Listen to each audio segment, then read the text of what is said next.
Hello everyone. जैसे कि आप सबको पता है कि पिछले दो लेक्चर्स जिसमें से लिमिट एंड कॉन्टिन्यूटी से रिलेटेड जो डेफिनेशन बेस्ड क्वेश्चंस पूछे गए हुए थे CSIR नेट में 2014 से लेकर के अब तक में वो क्वेश्चंस में आप लोगों को करवा चुका हूं और आज मैं जो क्वेश्चंस आप लोग के लिए लेकर के आया हूं वो एक्चुअली थ्योरम बेस्ड क्वेश्चंस है, जो कि ये सभी क्वेश्चंस को सॉल्व करने के लिए आप लोगों को थ्योरम को अप्लाई कैसे करते हैं हम लोग वो आना बहुत ज़रूरी है।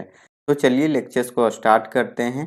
तो लेक्चर्स के अंत तक बने रहिए और चैनल पर नए हो तो प्लीज़ सब्सक्राइब करके बेल आइकन जरूर प्रेस कर दें। तो देखिए आज का फर्स्ट क्वेश्चंस क्या है। तो देखिए ये हमारा आज का फर्स्ट क्वेश्चंस क्या कह रहा है वो समझ लीजिए।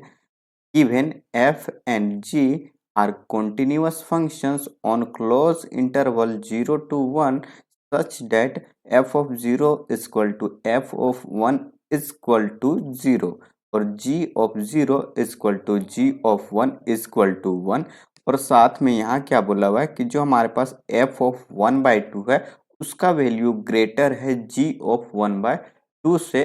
तो बताना है कि इनमें से कौन सा स्टेटमेंट करेक्ट है। फर्स्ट में ये बोला हुआ है कि इस इंटरवल में कोई ऐसा पॉइंट नहीं मिलेगा जहां ये फंक्शंस आपस में इक्वल हो जाए। सेकेंड में क्या कह रहा है, there is exactly one point T belongs to close interval 0 to 1 such that f of t is equal to g of t। And third statement क्या कह रहा है, there are at least two t belongs to close interval 0 to 1 such that f of t is equal to g of t। And fourth में क्या है, there is always infinitely many t belongs to close interval 0 to 1 such that f of t is equal to t। तो ये है questions. अब हमें given क्या क्या है वो आप लोग यहाँ देख लीजिए। तो f और g हमारे पास कॉन्टिन्यूअस फंक्शंस दे करके रखा हुआ है इसमें।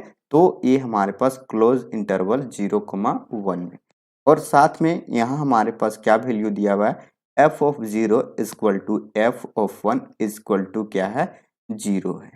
ये कंडीशंस है। सेकेंड में g जो फंक्शंस है उसके ऊपर क्या कंडीशंस है, g of 0 is equal to g of 1 is equal to 1। तो ये हमारे पास सेकेंड कंडीशंस है। थर्ड कंडीशंस क्या है कि जो हमारे पास f ऑफ 1/2 का वैल्यू है वो क्या है, बड़ा है किससे, g ऑफ 1/2 से। तो इस क्वेश्चंस को सॉल्व करने के लिए हम लोग क्या करेंगे यहाँ वो समझ लीजिए।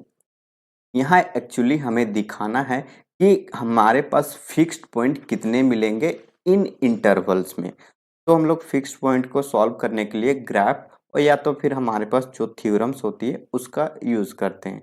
तो इस क्वेश्चंस में हम लोग एक्चुअली अगर आप लोगों को इजी तरीके से समझना है तो हम लोग इसे ग्राफ में बहुत आसानी से समझ सकते हैं। तो हम लोग क्या करते हैं, इन सभी पॉइंट्स को ग्राफ में रखने की कोशिश करते हैं। तो देखिए सबसे पहले हम लोग एक्स वाई प्लेन ड्रॉ करते हैं। ये हमारे पास क्या है, एक्स एक्सिस, ये वाई एक्सिस। अब देखिए ये हमारे पास क्या है, ओरिजिन है। तो देखिए 0 पे फंक्शंस का वैल्यू क्या है, 0 है और साथ में 1 पे हमारे पास फंक्शंस का वैल्यू क्या है, 0 है। तो ये हमारे पास f फंक्शंस का वैल्यू इस तरह से यहाँ मिला। अब सिमिलरली हम लोग सेकेंड क्या करेंगे, g फंक्शंस के लिए यहाँ बात करेंगे। ये g ऑफ 0 हमें यहाँ मिलेगा। सिमिलरली g ऑफ 1 पे वैल्यू क्या दिया हुआ है, 1। इन दोनों पॉइंट पे वैल्यू हमें 1 दिया हुआ है। तो ये क्या हो गया, ये g ऑफ 1 है और ये क्या है, g ऑफ। अब क्या बोला हुआ है थर्ड वाले, देखिए f ऑफ 1/2। तो देखिए 0 और 1 के बीच में 1/2 होगा तो ये हमारा 1/2 है। तो देखिए 1/2 में फंक्शंस का जो वैल्यू है f का वो क्या है, बड़ा है किससे, g ऑफ 1/2। तो इस तरह से ये हमारे पास पॉइंट्स यहाँ रिप्रेजेंट करेगा। अब हम लोग क्या करेंगे, जो पॉइंट हमारे जिस फंक्शंस के लिए जहाँ मिल रहा है उन सभी पॉइंट्स को कनेक्ट करने की कोशिश करेंगे। तो देखिए यहाँ कनेक्ट कैसे करेंगे हम लोग इन सभी पॉइंट्स को। तो ये जो हमारे पास f वाला फंक्शन है इसको कनेक्ट करेंगे तो ये हमारे पास कुछ इस तरह से कर्व मिलेगा। सिमिलरली जब हम लोग क्या करेंगे, f वाले फंक्शंस को कनेक्ट करेंगे तो ये हमारे पास कुछ इस तरह से कनेक्ट होगा। तो आप देख सकते हो ये हमारे पास कुछ इस तरह से इसका कर्व आ जाएगा। तो आपको यहाँ से क्लियरली दिख रहा होगा कि 0 to 1 इंटरवल में हमें दो ऐसा पॉइंट्स मिल गया है जिसमें क्या हो जा रहा है, इन दोनों फंक्शंस का वैल्यू क्या आ रहा है, इक्वल आ रहा है। मतलब t belongs to close interval 0 to 1 में जो हमारे पास फंक्शंस f ऑफ t है वो क्या हो रहा है, g ऑफ t के इक्वल हो रहा है। और यहाँ हमारे पास इस ग्राफ के अकॉर्डिंग हमें कितने ऐसे पॉइंट्स मिल रहे हैं यहाँ, तो यहाँ हमें दो ऐसे पॉइंट्स मिल रहे हैं, मतलब 2 पॉइंट्स अकॉर्डिंग टू द, जैसे ही हम लोग ग्राफ को यहाँ रिप्रेजेंट किए हुए हैं पॉइंट के थ्रू वैसे। अब अगर आप चाहो तो आपको यहाँ से दो से ज़्यादा भी पॉइंट मिल सकते हैं, वो कैसे मिलेंगे वो आप यहाँ से देख सकते हो। ये हमारे पास ग्राफ कुछ इस तरह से, एक किसका ग्राफ आया, एफ का आया, और इसी तरह से जो हमारे पास जी पॉइंट था और कुछ डिस्टेंस तक क्या करेंगे, जो हमारे पास एफ वाला ग्राफ है उसी में हम लोग क्या करेंगे, रन करेंगे। और जहाँ से हमारे पास जो जी ऑफ 1/2 आया हुआ है, कुछ टाइम तक चलने के बाद हम लोग g/1/2 से अपने ग्राफ को क्या करेंगे, पास करवा देंगे, और फिर हम लोग g ऑफ 1 से इसको मिला देंगे। तो यहाँ से आप देख रहे हो कि जब हम लोग क्या करेंगे, f वाले ग्राफ पे रन करेंगे तो इसमें से इतना छोटा सा ही पार्ट में हमें कितने ऐसे पॉइंट्स मिल जाएंगे जहाँ की फंक्शंस f और g के क्या हो जाएंगे, आपस में इक्वल हो जाएंगे। और इस लाइन पे दोनों फंक्शंस में कितने ऐसे पॉइंट्स हैं, तो यहाँ हमें ऐसा अनकाउंटेबल या हम लोग इनफाइनाइट पॉइंट हमें वैसा वहाँ मिल जाएगा। तो आप लोग इन दोनों ग्राफ से इस क्वेश्चंस को इस तरह से समझ सकते हो। तो देखिए ऑप्शंस में अब हम लोग चलते हैं, ऑप्शंस क्या कह रहा है। देखिए फर्स्ट ऑप्शन है there is a naught T belongs to this interval, जहाँ की ये दोनों आपस में इक्वल हो जाए। तो यहाँ आप देख सकते हो दोनों ग्राफ से, इन दोनों ग्राफ में आपको दो या दो से अधिक ऐसे पॉइंट्स मिल जा रहे हैं जिसमें ये दोनों फंक्शंस आपस में इक्वल हो जा रहा है। तो इस तरह से जो हमारे पास फर्स्ट ऑप्शन है वो क्या हो गया, डिस्कार्ड हो गया। सेकेंड ऑप्शन देखिए क्या कह रहा है, there is exactly 1 t belongs to close interval 0 to 1 such that f of t is equal to g of t। तो देख सकते हो यहाँ हमारे पास दो या दो से अधिक पॉइंट मिले हुए, तो इस तरह से सेकेंड ऑप्शन भी हमारा डिस्कार्ड हो जाएगा। थर्ड ऑप्शन में क्या कह रहा है, there is at least 2 point t belongs to close interval 0 to 1 such that, जहाँ की f of t is equal to g of t आपस में इक्वल हो जाए। तो यहाँ एटलीस्ट बोलने का मतलब क्या है कि दो या दो से अधिक पॉइंट, तो ये दोनों ही केसेस में ये क्या कर रहा है, सेटिस्फाई कर रहा है ये ऑप्शंस। तो ये हमारा क्या होगा, करेक्ट ऑप्शंस होगा। सिमिलरली लास्ट पॉइंट देखिए क्या कह रहा है, there is always infinitely many T. लेकिन आप यहाँ देख पा रहे हो हमें दो ही ऐसे पॉइंट्स मिले जहाँ ये दोनों आपस में इक्वल हो रहे हैं। तो ये नहीं कह सकते हम लोग कि हमेशा हमें इनफाइनाइट ऐसे टी मिल जाए जहाँ की ये दोनों फंक्शंस आपस में इक्वल हो जाए। तो इस तरह से ये हमारा क्या हो जाएगा, इनकरेक्ट ऑप्शंस हो जाएगा। तो इस क्वेश्चंस का जो करेक्ट ऑप्शंस है वो हमारा थर्ड ऑप्शंस होगा। तो आई होप आप लोगों को समझ में आ गया होगा इस क्वेश्चंस का एक्सप्लेनेशंस। इस क्वेश्चंस को करने के लिए हम लोग लोकेशंस ऑफ रूट्स थ्योरम्स का भी यूज कर सकते हैं। जैसे कि हम लोग यहाँ फंक्शंस कंस्ट्रक्ट कर लेंगे कोई h ऑफ t फंक्शंस, जिसमें से हम लोग क्या करेंगे, h of t is equal to f of t minus g of t हम लोग लेंगे। और जैसे जैसे हमारे पास t के वैल्यू दिए हुए उसमें से देखेंगे जितने साइन ऑफ चेंज हमें मिल जाएगा, एटलीस्ट उतने ऐसे हमें पॉइंट्स मिल जाएगा जहाँ ये दोनों आपस में इक्वल मिल रहे होंगे। तो हम लोग इसे लोकेशन ऑफ रूट्स थ्योरम्स का भी यूज करके सॉल्व कर सकते हैं। तो आई होप ये आपका क्लियर हो गया होगा। देखिए हमारे पास नेक्स्ट क्वेश्चंस क्या है। तो देखिए नेक्स्ट क्वेश्चंस हमारे पास कुछ इस तरह से है, let F such that close interval 0 to 1 to r be a monotonic functions with f of 1/4 into f of 3/4 is less than 0. Suppose supremum of x belongs to close interval 0 to 1 और f of x क्या दे रहा है, less than 0 equal to alpha, which of the following statements are correct. तो देखिए यहाँ हमारे पास questions क्या कह रहा है, f फंक्शंस डिफाइन है close interval 0 to 1 to r में, और ये जो फंक्शंस से दिया हुआ है वो क्या है, एक मोनोटोनिक फंक्शंस दिया हुआ है। अब हमारे पास ये मोनोटोनिक है और मोनोटोनिक होने के साथ साथ एक और कंडीशन है f of 1/4 into F of 3/4 is less than 0। तो ये हमारे पास यहाँ कंडीशंस है।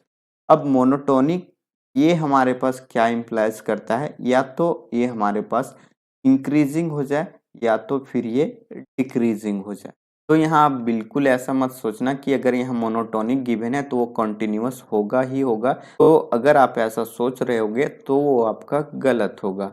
तो देखिए F of 1/4 into F of 3/4 का जो प्रोडक्ट है उसका वैल्यू लेस देन 0 आ रहा है। तो ये कब ऐसा पॉसिबल है, जब हमारे पास इसका वैल्यू मतलब एफ ऑफ 1/4 पे वैल्यू क्या हो जाए, या तो पॉजिटिव हो जाए और सेकेंड वाला नेगेटिव हो जाए, या तो फिर ऐसा हो कि एफ ऑफ 1/4 पे वैल्यू हमें नेगेटिव मिल जाए और ये जो हमारे पास एफ ऑफ 3/4 दिया हुआ है इस पे वैल्यू हमें पॉजिटिव मिल जाए। तो ये दो ही ऐसा केसेस है जहां से इस कंडीशंस को सेटिस्फाई किया जा सकता है। तो आगे हमारे पास कुछ इस तरह से बोला हुआ है कि जहां से आपको ये हमारे पास x जो है क्लोज इंटरवल 0 to 1 में जो डिफाइन है, अगर हम लोग इसका सुप्रीमम देखते हैं और फंक्शन हमारे पास क्या है f of x is less than 0, तो देख सकते हो जो हमारे पास f of x is less than 0 है, तो इस इंटरवल में कौन ऐसा पॉइंट्स है जिस पॉइंट पे ये जो फंक्शंस का वैल्यू है वो क्या होगा लेस देन 0 और वो क्या होगा इस सेट का सुप्रीमम वैल्यू होगा। तो जो सुप्रीमम वैल्यू होगा वो हमारा क्या होगा अल्फा होगा। तो इसे हम लोग कैसे सॉल्व करेंगे, तो यहाँ से आप देख सकते हो हम लोग क्या करते हैं, ये हमारे पास कुछ इस तरह से इसका वैल्यू रखेंगे। तो देखिए ये हमारे पास यहाँ 0 आएगा और ये हमारे पास यहाँ 1 है। तो ये देख सकते हो 0 और ये 1, इसके बीच में 1/2 आएगा और यहाँ हमारे पास 1/4 और ये क्या रिप्रेजेंट कर रहा है 3/4 को। अब हम लोग यहाँ क्या देखेंगे, आप यहाँ से देख सकते हो कि अगर हम लोग फर्स्ट केसेस ले लेते हैं, मतलब ये हमारे पास 1/4 पे वैल्यू क्या दे रहा है, यहाँ ये पॉजिटिव वैल्यू दे रहा है और एफ ऑफ 3/4 पे वैल्यू क्या दिया हुआ है, यहाँ नेगेटिव दिया हुआ है। अब यहाँ से आप देख सकते हो कि जो हमारे पास एफ फंक्शंस क्या है वो मोनोटोनिक है, और अगर ये मोनोटोनिक है और फर्स्ट पॉइंट पे मतलब 1/4 पे वैल्यू पॉजिटिव है और 3/4 पे वैल्यू नेगेटिव है, तो मान लेते हैं कि जो हमारे फंक्शंस गिवन है वो क्या है डिक्रीजिंग फंक्शंस है। अगर हमारा फंक्शंस डिक्रीजिंग है तो जो हमारे पास 3/4 पॉइंट है इस पॉइंट के आगे जो हमारे पास पॉइंट्स आएगा वो हर पॉइंट पे वैल्यू क्या होगा डिक्रीज करता रहेगा। मतलब यहाँ 3/4 से लेकर के जो हमारे पास आगे पॉइंट्स है कहाँ तक 1 तक, तो इस इंटरवल में हमारा फंक्शंस का वैल्यू क्या होगा डिक्रीज करता रहेगा। तो देख सकते हो जो हमारे पास फंक्शंस एफ ऑफ एक्स है उसका वैल्यू सबसे छोटा कहाँ हो सकता है, तो जब हमारे पास फंक्शंस डिक्रीजिंग है तो सबसे छोटा वैल्यू हमें कहाँ मिलेगा, तो सुप्रीमम वैल्यू पे ही हमें सबसे छोटा वैल्यू मिलेगा। और जबकि सुप्रीमम वैल्यू हमारा क्या है यहाँ, तो यहाँ 1 है। तो इसका मतलब क्या है कि जो इस इंटरवल का सुप्रीमम वैल्यू मिल रहा है इस केस में वो हमें क्या मिल रहा है 1 मिल रहा है। तो वो हमारा अल्फा इक्वल टू वैल्यू क्या मिला, यहाँ से 1 मिल गया। तो आप यहाँ से देख सकते हो कि जो हमारे पास अल्फा इक्वल टू 1 वैल्यू है इस वैल्यू पे हमारा फंक्शंस क्या हो जाएगा वो लेस देन 0 हो जाएगा। अब ये कब है, तो हमारे पास जब फंक्शंस डिक्रीजिंग था। तो यहाँ से आप फोर्थ ऑप्शन देखिए क्या कह रहा है, if F is decreasing then F of alpha is less than 0। तो इस तरह से ये हमारा ऑप्शन क्या हुआ करेक्ट ऑप्शन हुआ। अब देखिए यहाँ फर्स्ट ऑप्शन में क्या दिया हुआ है f of alpha is less than 0। तो अगर हम लोग सेकेंड वाला केस ले लेते हैं, इस केस की बात अगर हम लोग करते हैं, तो अगर हमारे पास 1/4 पे वैल्यू क्या आ जाए, ये हमारे पास 0 है, ये यहाँ 1 1/2 ये 1/4 और ये 3/4। अब इस पॉइंट पे हमारे पास वैल्यू क्या मिल रहा है नेगेटिव मिल रहा है और यहाँ 4/3 पे वैल्यू क्या मिल रहा है पॉजिटिव मिल रहा है। तो यहाँ से हम लोग क्या करते हैं, ये जो हमारे पास ये नेगेटिव वाला वैल्यू है वो हम लोग क्या करते हैं इस ग्राफ को ऐसे ले जाते हैं और ये हम लोग कहाँ तक रखेंगे, तो ये ओपन इंटरवल 1/2 पे रखेंगे और जैसे ही हम लोग 1/2 पे आएंगे तो उस वैल्यू को यहाँ से पॉजिटिव देना शुरू कर देंगे और ये हमारा कहाँ तक जाएगा, तो ये 3/4 तक वैल्यू हम लोग यहाँ दे रहे हैं इस तरह से। अब यहाँ से अगर बात करें हम लोग अल्फा चूज करने की, तो जब हमारे पास x का वैल्यू कहाँ से, तो ये 4/3 से ओपन 1/2 इंटरवल तक ले रहे हैं, तो उस केस में ये जो हमारे पास फंक्शंस है वो क्या वैल्यू दे रहा है, वो लेस देन 0 दे रहा है। और जब हमारे पास ये लेस देन 0 दे रहा है तो ये हमारे पास सुप्रीमम वैल्यू कहाँ देगा, तो ये 1/2 पे देगा। और हम लोग जानते हैं कि जो 1/2 पे वैल्यू हम लोगों ने डिफाइन किया हुआ है वो पॉजिटिव डिफाइन किया हुआ है। तो आप यहाँ से देख पा रहे हो कि अल्फा का वैल्यू हमें क्या मिला, 1/2 मिला हुआ है। और जब हम लोग फंक्शंस पे अल्फा का वैल्यू 1/2 रखते हैं तो वो वैल्यू हमें क्या दे देता है, पॉजिटिव दे देता है। लेकिन जो हमारे पास फर्स्ट ऑप्शन है वो क्या कह रहा है कि जो हमारे पास अल्फा होगा उस पे वैल्यू क्या आएगा, नेगेटिव आएगा। लेकिन हमें यहाँ पॉजिटिव मिल रहा है, दैट्स वाई ये ऑप्शन हमारा इनकरेक्ट होगा। सिमिलरली आप देख सकते हो कि ये हमारे पास इंक्रीजिंग का ही पैटर्न मैंने लिया हुआ है। ये इस केस में जब हमारे पास 1/4 पे वैल्यू नेगेटिव है और नेगेटिव से लेकर के इससे हमने 1/2 ओपन इंटरवल तक डिफाइन किया हुआ है और फिर जैसे ही 1/2 आया हुआ है उसे हमने क्या किया हुआ है, पॉजिटिव पार्ट में कन्वर्ट कर दिया और ये हमेशा इंक्रीजिंग केस में ही जा रहा है। तो आप देख सकते हो कि जो हमारे पास अल्फा का वैल्यू यहाँ से मिला था वो क्या मिला, 1/2 मिला था और 1/2 पे फंक्शंस का वैल्यू हमने डिफाइन किया हुआ है पॉजिटिव। लेकिन ये बता के रखा हुआ है या तो 0 हो जाए या एफ ऑफ अल्फा पे वैल्यू क्या मिल जाएगा, लेस देन 0 मिल जाएगा। तो इस तरह से ये ऑप्शन हमारा क्या होगा, इनकरेक्ट हो जाएगा। अब हमारे पास बच गया थर्ड ऑप्शन, क्या कह रहा है, इफ एफ इज कॉन्टिन्यूअस, मतलब ये हमारे पास मोनोटोनिक प्लस ये कॉन्टिन्यूअस हो जाए और ये जो हमारे पास अल्फा वैल्यू है वो कहाँ लाइक कर रहा है, तो ये हमारे पास 1/4 और 3/4 के बीच में कहीं लाइक कर रहा है। तो अगर हमारे पास अल्फा इन दोनों के बीच में मिल रहा है तो इस पॉइंट पे फंक्शंस का वैल्यू क्या हो जाएगा, 0 हो जाएगा। और ये एक्चुअली स्टेटमेंट ही है हमारा थ्योरम का, जिसे हम लोग लोकेशंस ऑफ रूट्स थ्योरम बोल रहे हैं कि अगर हमारे पास फंक्शंस कॉन्टिन्यूअस डिफाइन किया गया है और साथ में वो बता के रखा है कि मोनोटोनिक, अगर हमारे पास यहाँ जो फंक्शंस डिफाइन करके दिया हुआ है वो क्या हो जाए, कॉन्टिन्यूअस हो जाए और साथ में ये जो हमारे पास फंक्शंस पे वैल्यू दिया हुआ है एफ ऑफ 1/4 इंटू 3/4 पे वो क्या है, लेस देन 0 दिया हुआ है। अगर ये कंडीशन ऐसा मिल रहा है तो हमें एक ऐसा पॉइंट सी जरूर मिल जाएगा किसमें, ये ओपन इंटरवल 0 to 1 में, जहाँ क्या हो जाए हमारे पास फंक्शंस का वैल्यू 0। और ये हमें कौन बताता है, तो ये लोकेशंस ऑफ रूट्स थ्योरम ही बताता है। तो इस तरह से जो हमारे पास थर्ड ऑप्शन है वो क्या हो जाएगा, करेक्ट हो जाएगा। इसे अगर आप ग्राफ से भी देखना चाहो तो आप देख सकते हो, जैसे जैसे कि ये हमारे पास इंटरवल है 0 to 1 में और आप यहाँ से देख सकते हो ये हमारे पास 1/4 है और ये 3/4 है। तो अगर हमारे पास कॉन्टिन्यूअस फंक्शंस है और प्लस में मोनोटोनिक है तो वो क्या होगा, आइदर इंक्रीजिंग होगा या तो फिर वो डिक्रीजिंग होगा।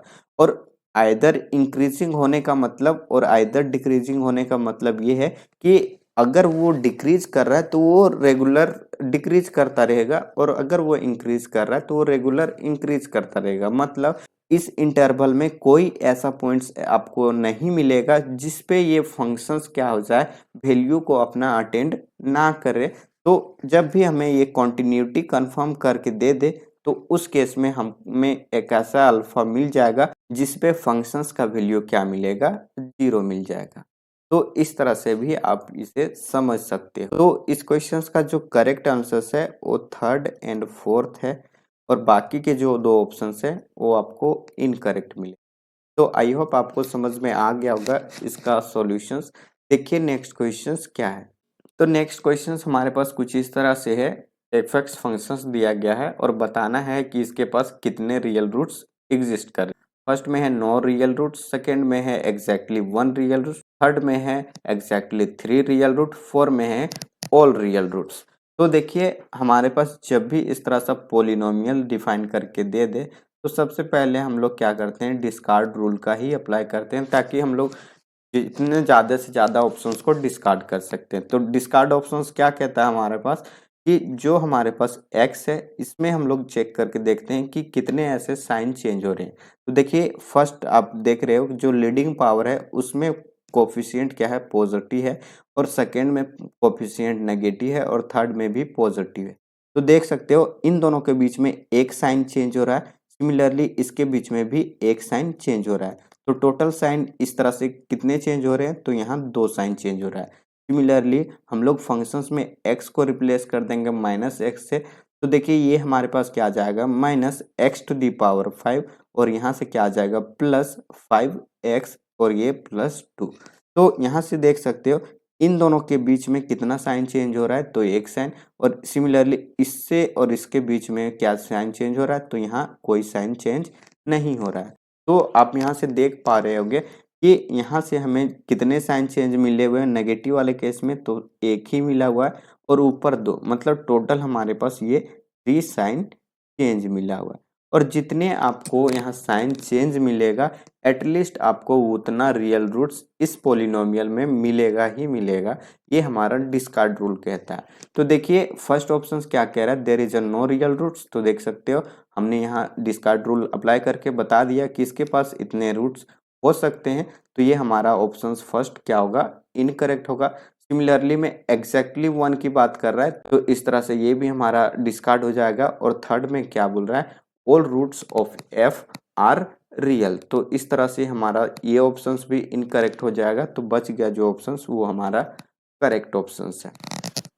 ये हो गया हमारा एक मेथड्स। अब हम लोग सेकेंड मेथड्स का भी यहाँ अप्लाई कर सकते हैं। जैसे कि आप यहाँ क्या कर सकते हो कि जो हमारे पास फंक्शंस है इसमें आप x का वैल्यू पुट करके देख सकते हो। जैसे कि हम लोग यहाँ f of x equal to 0 दे देते हैं, तो देखिए फंक्शंस का वैल्यू हमें 2 मिलेगा, मतलब ये पॉजिटिव वैल्यू मिल रहा है।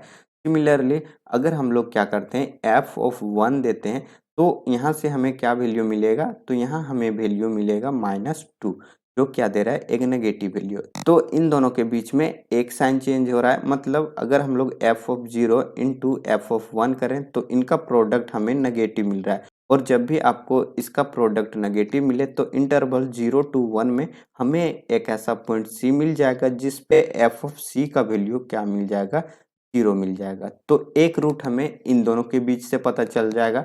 सिमिलरली आगे आप इसी तरह से यहाँ x का वैल्यू रखोगे तो आपको दो ऐसे और पॉइंट्स मिल जाएंगे जहाँ आपको साइन चेंज करता हुआ दिख जाएगा, और वहाँ से आप लोग प्रिडिक्ट कर सकते हो कि इस इंटरवल में हमारे पास लोकेशंस ऑफ रूट्स थ्योरम्स का यूज़ करके हम लोग कह सकते हैं उसके बीच में हमें एक रियल रूट्स मिल जाएगा। तो ये है इस क्वेश्चन का सेकेंड मेथड इस क्वेश्चन को सॉल्व करने के लिए। तो आई होप आप लोगों को इन दोनों मेथड्स में डिफरेंस समझ में आ गया होगा, और हम लोग इसे कैसे अप्लाई करेंगे यहाँ वो आपको अच्छे से समझ में आ गया होगा। तो चलिए देखते हैं नेक्स्ट क्वेश्चंस क्या है। तो देखिए नेक्स्ट क्वेश्चंस हमारे पास कुछ इस तरह से है। ये एक बहुत ही इंपॉर्टेंट क्वेश्चंस है और इस तरह के क्वेश्चंस रिपीटेडली पूछे जा रहे हैं। तो देखिए यहाँ क्या है, let F such that R to R be a continuous plus ये one functions then which of the following is true. तो यहाँ हमारे पास f such that R to R में क्या दिया हुआ है, कॉन्टिन्यूटी दिया हुआ है, प्लस ये वन दिया हुआ है। और जब भी हमारे पास कॉन्टिन्यूटी दिख जाए तो वहां से क्या इम्प्लाई करता है कि जो फंक्शंस यहाँ गिवन होगा वो क्या सेटिस्फाई कर रहा होगा, वो इंटरमीडिएट वैल्यू प्रॉपर्टी को सेटिस्फाई कर रहा होगा। प्लस जब भी हम इंटरमीडिएट वैल्यू प्रॉपर्टी को सेटिस्फाई कर रहा होगा और कोई फंक्शंस आईबीपी अगर हो जाए प्लस वो वन हो जाए तो वो क्या इम्प्लाई करता है कि जो गिवन फंक्शंस है वो क्या है, स्ट्रिक्टली मोनोटोनिक फंक्शन। और स्ट्रिक्टली मोनोटोनिक होने का मतलब ये है कि ये जो फंक्शंस है वो क्या हो जाए, आइदर स्ट्रिक्टली इंक्रीजिंग और स्ट्रिक्टली डिक्रीजिंग। तो ये दोनों केसेस यहाँ हो सकते हैं। तो देखिए ऑप्शंस क्या कह रहा है, सेकेंड ऑप्शन क्या है, तो ये क्या कह रहा है, आइदर स्ट्रिक्टली डिक्रीजिंग और स्ट्रिक्टली इंक्रीजिंग, तो ये हमारा सेकेंड ऑप्शन करेक्ट होगा। सिमिलरली फर्स्ट ऑप्शन को देखिए, ये क्या कह रहा है, एफ इज ऑन टू, तो देखिए ये हमारे पास functions f of x e to the power x ये पूरे आर में कॉन्टिन्यूअस है, प्लस ये वन वन भी है, प्लस ये वन वन भी है, लेकिन जब भी आप इसका ग्राफ प्लॉट करोगे तो देखिए आपको ये क्या मिलेगा, ऑन टू कभी भी नहीं मिलेगा पूरे आर में, ये ऑन टू होता है आर प्लस में, ना कि आर में। तो इस तरह से हमारा फर्स्ट ऑप्शन डिस्कार्ड हो जाएगा। सिमिलरली आप थर्ड ऑप्शन देखिए क्या कह रहा है, there exist X belongs to R such that F of x is equal to one. तो हम लोग यहाँ क्या कंसिडर कर लेते हैं, F of x is equal to E to the power X plus one को। तो जब आप इसका ग्राफ प्लॉट करोगे तो आपको ग्राफ कुछ इस तरह से मिलेगा, और ये जो पॉइंट होगा वो टू से पास होकर के जाएगा। ये कभी भी फंक्शंस वन को अटेंड नहीं करेगा एक्स बिलोंग्स टू आर में, ये वन को अटेंड नहीं करेगा, लेकिन ये फंक्शंस पूरे आर में कॉन्टिन्यूअस भी है, प्लस ये वन वन भी है। तो इस तरह से हमें एक ऐसा फंक्शंस मिल गया जो इसे अटेंड नहीं कर रहा है, तो ये हमारा क्या होगा, इनकरेक्ट ऑप्शन होगा। सिमिलरली क्या है, एफ इज अनबॉन्डेड, लेकिन आप यहाँ से देख पा रहे होगे, कि अगर हम लोग टेन इनवर्स एक्स फंक्शंस ले लेते हैं तो ये हमारे पास वन वन भी है, और प्लस में ये पूरे आर पे कॉन्टिन्यूअस भी है, लेकिन ये क्या होता है, बॉन्डेड होता है, ना कि ये अनबॉन्डेड। तो इस तरह से हमारा फोर्थ ऑप्शन क्या हो जाएगा, ये इनकरेक्ट हो जाएगा। तो इसका जो करेक्ट आंसर है वो सिर्फ सेकेंड ऑप्शन, और बाकी के जो ऑप्शन है वो सभी के सभी इनकरेक्ट हैं। तो चलिए देखते हैं नेक्स्ट क्वेश्चन क्या है। तो नेक्स्ट क्वेश्चन कुछ इस तरह से है, ये भी हमारा फिक्स्ड पॉइंट थ्योरम से रिलेटेड है। क्या कह रहा है, consider a function 10x on the set, set हमारे पास इस तरह से है, s equal to X belongs to R such that x is greater than equal to one, और जहाँ की x जो है वो इक्वल नहीं है के N plus pi by two से, जहाँ की k का वैल्यू क्या है, n यूनियन जीरो। अब हमें यहाँ बताना है कि we say that it has a fix point in S if there exist x belongs to S such that 10x is equal to x। तो हम लोग क्या करेंगे, सिंपली इसका ग्राफ प्लॉट करेंगे और देखेंगे कि ये कितने फिक्स पॉइंट रखता है। तो आप यहाँ से क्या कर सकते हो, ये हमारे पास 10x का ग्राफ है, इसी तरह से ये 10x पीरियोडिक भी होता है, तो ये हमारा फंक्शंस इसी तरह से रिपीट करता रहेगा। और x क्या है, y इक्वल टू एक्स, तो ये ओरिजिन से पास होकर के जाएगा, तो ये जो हमारे पास फंक्शंस है वो इस तरह से यहाँ कट करेगा, और ऐसे हमारे पास इनफाइनाइट ऐसे पॉइंट मिल जाएंगे आगे के भी ग्राफ में, और ये हमारे पास आएंगे ग्राफ यहाँ इस तरह से। तो ऐसे हमारे पास इनफाइनाइट पॉइंट मिल जाएगा जहाँ ये दोनों आपस में क्या हो जाएंगे, इक्वल हो जाएंगे। तो देखिए फर्स्ट स्टेटमेंट क्या कह रहा है, there is a unique fix point, तो ये हमारा इनकरेक्ट है। नो फिक्स पॉइंट, ये भी इनकरेक्ट हो जाएगा। फोर्थ ऑप्शन क्या कह रहा है, there is more than one but finitely many, लेकिन यहाँ में ऐसा इनफाइनाइट पॉइंट मिल रहा है, ये भी इनकरेक्ट होगा। अब देखिए यहाँ हमारे पास थर्ड ऑप्शन क्या है, there are infinitely many fix point, तो ये हमारा क्या हो जाएगा, करेक्ट ऑप्शन हो जाएगा। तो इस क्वेश्चन का करेक्ट ऑप्शन सिर्फ थर्ड है और बाकी के ऑप्शन यहाँ फॉल्स हैं। तो आई होप आप लोगों को समझ में आ गया होगा इस क्वेश्चन का भी एक्सप्लेनेशंस। ये हमारा फिक्स पॉइंट थ्योरम से रिलेटेड है, और जो फिक्स पॉइंट के क्वेश्चंस आते हैं वो अगर आप ग्राफ से सॉल्व करो तो वो आपको वहाँ से बहुत इजी तरीके से दिख जाएगा, और अगर आप उसे सॉल्व करके ही देखना चाहते हो कि कितने ऐसे पॉइंट्स मिलेंगे तो वो देखना थोड़ा सा डिफिकल्ट हो सकता है, लेकिन उसे भी सॉल्व किया जा सकता है। लेकिन जो हमारे पास ग्राफ है वो एक्चुअली विजुअलाइज हो जाता है कि किस तरह के पॉइंट कहाँ कहाँ मिल सकते हैं, तो इसलिए ग्राफ को हम लोग फिक्स्ड पॉइंट के लिए ज़्यादा प्रीफर करते हैं। तो इस तरह से कुछ क्वेश्चंस थे कॉन्टिन्यूटी से थ्योरम रिलेटेड क्वेश्चंस, जो मैंने आप लोगों को आज बता दिया। तो आई होप आप लोगों को सभी क्वेश्चंस बहुत अच्छे से समझ में आ गया होगा। अगर आप लोगों को कोई भी क्वेश्चंस में किसी भी तरह का प्रॉब्लम हो तो आप ज़रूर कांटेक्ट करने की कोशिश कीजिए, या कमेंट बॉक्स में अपना क्वेरी ज़रूर लिखें, ताकि मैं उसे देख करके उस पर काम करूं और आपको फिर से बताने की कोशिश करूं। तो नेक्स्ट क्लास भी हमारा कंटिन्यूटी से रिलेटेड ही होगा, उसमें कुछ रिसेंट पेपर में जो क्वेश्चंस आए हुए हैं कॉन्टिन्यूटी से थ्योरम बेस्ड क्वेश्चंस उसे मैं डिस्कस करूंगा। तो चलिए फिर मिलते हैं हम लोग नेक्स्ट क्लास में। जाते जाते एक बार फिर बता देता हूं कि अगर आप मेरे चैनल पे नए हो तो प्लीज़ सब्सक्राइब करके बेल आइकन जरूर प्रेस कर दें और अपने दोस्तों के साथ शेयर करके उन्हें भी मेरे क्लासेस को फॉलो करने जरूर बोलें। तो thank you so much for watching this video. Bye bye, take care.